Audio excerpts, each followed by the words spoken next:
stabilize a peer Every to time get you what you navigate want. a conversation They despite might the occasionally adrenaline work. or manage The your target might emotions blurt during out an the truth to interaction, end the you are suffocating practicing awkwardness. self-regulation. But the collateral This damage of doing repetitive this in real exposure to life is social massive. anxiety helps develop immediately the frame communication yourself as a skills and hostile, emotional management uncalibrated required for communicator. long-term partners. People notice when you Ultimately, manufacture a crush tension, acts as and a they stop neurological trusting you in trial run. collaborative It environments. is a biological Any tactic training designed to ground make that another human prepares the being deeply mind for the uncomfortable complexities carries a of negative adult long-term ROI.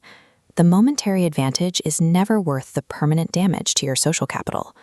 There is no single master trick that works for every situation. The value of these tactics depends entirely on your immediate goal. Take a look at this matrix.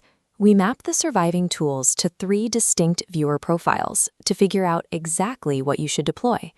If you struggle with a shaky memory, constant doubt, or daily friction dragging down your focus, you fit the anxious profile. You should operate exclusively in Quadrant 1. Rely heavily on creating memory anchors before you leave the house and leaning into sleep placebos when your schedule falls apart. You have to accept the minor indignity of talking out loud to yourself in an empty kitchen, but that small input buys you a quiet, functional mind. If you are walking into a competitive environment and need a distinct edge in office dynamics or hiring rounds, you are a strategist. Your territory is Quadrant 2. Exploit the primacy effect to make absolutely sure the hiring manager remembers your pitch over the 10 other people they saw that day.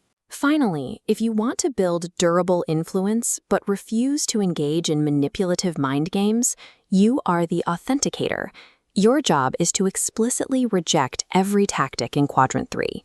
Conceding a trivial argument is a cheap price to pay to preserve your reputation as someone who communicates honestly.